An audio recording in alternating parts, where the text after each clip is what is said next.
അസ്സലാമു അലൈക്കും വറഹ്മത്തുള്ളാഹി വബറകാതുഹു. വിശുദ്ധമായ റമദാൻ നമ്മുടെ പടിവാതിൽക്കൽ എത്തി നിൽക്കുകയാണ്. 2 മാസങ്ങൾക്ക് മുമ്പ് തന്നെ റമദാൻ്റെ വരവറിയിച്ചുകൊണ്ട് റജബ് ആഗതമായപ്പോൾ വിശ്വാസികൾ പ്രത്യേകമായ പ്രാർത്ഥന നടത്തി, അല്ലാഹുമ്മ ബല്ലിഗ്നാ റമദാൻ, വിശുദ്ധ റമദാനിലേക്ക് ഞങ്ങളെ നീ എത്തിക്കണേ എന്ന പ്രാർത്ഥന നിരന്തരമായി നടത്തിക്കൊണ്ടിരിക്കുന്നു. അങ്ങനെ 2 മാസങ്ങൾക്ക് മുമ്പ് നമ്മൾ ദുആയിരന്ന് കാത്തിരുന്നൊരു മാസം നമ്മിലേക്ക് ആഗതമാകുമ്പോൾ വ്യത്യസ്തമായ തിരക്കുകളിലൂടെ മനുഷ്യൻ ജീവിച്ചു കൊണ്ടിരിക്കുന്നു.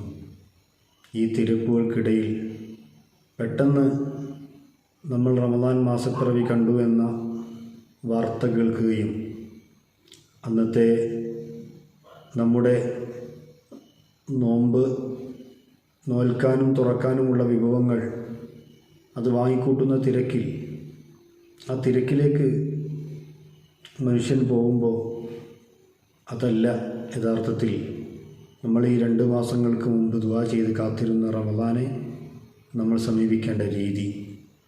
വിശുദ്ധ ഇസ്ലാം നമുക്ക്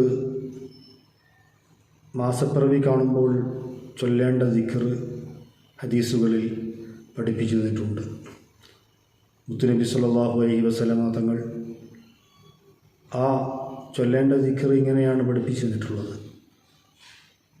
മാനത്ത് ആ അമ്പിളിക്കീർ ദൃശ്യമാകുമ്പോൾ അല്ലാഹുമ്മ അഹില്ലഹു അലൈന,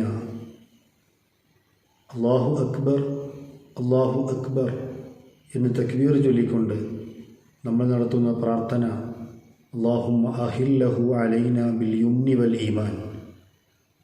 അല്ലാഹുവേ, ഞങ്ങൾക്ക് ഈ മാസപ്പിറവി, ഈ ഒരു പുതിയ മാസം, അത് ഞങ്ങൾക്ക് നീ ബറക്കത്തിൻ്റെയും അതുപോലെ തന്നെ വിശ്വാസത്തിൻ്റെയും ഏറ്റവും നല്ല ഒരു മാസമാക്കണമേ എന്ന പ്രാർത്ഥനയാണ്. അല്ലാഹുമ്മ അഹില്ലഹു ബിൽ അംനി വൽ ബിൽ യുംനി വൽ ഈമാനി വൽ ബറക്കത്തി വൽ ഇസ്ലാം. ഐശ്വര്യത്തിൻ്റെയും അഭിവൃദ്ധിയുടെയും സമാധാനത്തിൻ്റെയും ഒരു മാസമായി ഞങ്ങൾക്ക് ഈ റമദാനെ ആക്കിത്തരണമേ എന്ന പ്രാർത്ഥന. ഹിലാലു റുഷ്ദിൻ വ ഖൈർ, ആ മാസത്തെ അഭിവാദ്യം ചെയ്തുകൊണ്ട് നമ്മൾ പറയുന്നത് നന്മയുടെയും സന്മാർഗത്തിൻ്റെയും പിറവി എന്നാണ്.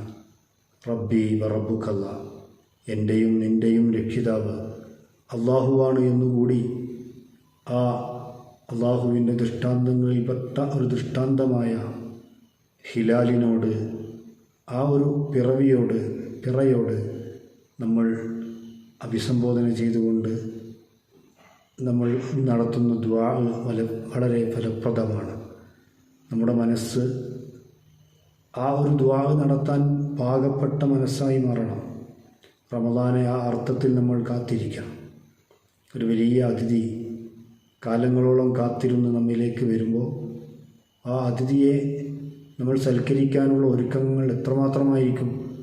അതിഥി വന്നെത്തിയതിന് ശേഷമല്ല നമ്മൾ അതിഥിക്കുള്ള വിഭവങ്ങൾ സമാഹരിക്കാൻ വേണ്ടി നമ്മൾ തത്രപ്പാട് കൂട്ടുന്നത്. നേരെ മറിച്ച് അതിഥി കടന്നു വരുന്ന റൂട്ടിൽ, വഴിയിൽ നമ്മൾ ആ അതിഥിയുടെ വലുപ്പവും വണ്ണവും മഹാത്മ്യവും കണക്കിലെടുത്തുകൊണ്ട് നമ്മൾ അതിഥിയോട് കാട്ടുന്ന സൽക്കാരത്തിലെ നമ്മുടെ ഒരു സന്നദ്ധതയും നമ്മളൊരു കാട്ടുന്ന ഉത്സാഹവും, അത് ഭൗതിക ലോകത്ത് നമ്മൾ സങ്കല്പിക്കുന്ന എല്ലാവിധ ബന്ധങ്ങൾക്കും അപ്പുറം ആഖിറം ലക്ഷ്യം വെച്ചുകൊണ്ട് നമ്മൾ വിശുദ്ധ റമദാനെ സ്വീകരിക്കുമ്പോൾ നമ്മുടെ ചിന്തകളിൽ, നമ്മുടെ സമീപനങ്ങളിൽ വലിയ മാറ്റമുണ്ടാവേണ്ടതുണ്ട്.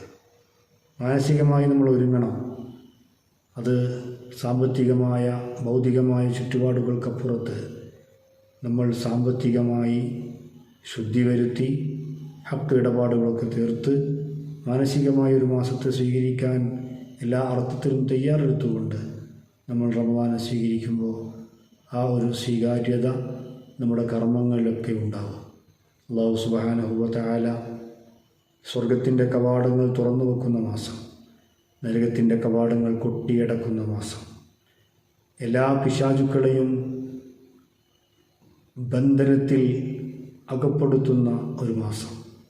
ഇങ്ങനെ ആ സ്വർഗലോകത്തിൻ്റെ വാതിലുകൾ അള്ളാഹു തുറന്നു വച്ചിരിക്കുന്നത് അത് വിശ്വാസികൾക്ക് വേണ്ടിയാണ്, അള്ളാഹുവിൻ്റെ അടിമകൾക്ക് വേണ്ടിയാണ്. ആ നോമ്പിൻ്റെ ഗുണവും മഹത്വവും എല്ലാം ഉൾക്കൊണ്ടുകൊണ്ട് കാത്തിരിക്കുന്നവർക്ക് വേണ്ടിയാണ്.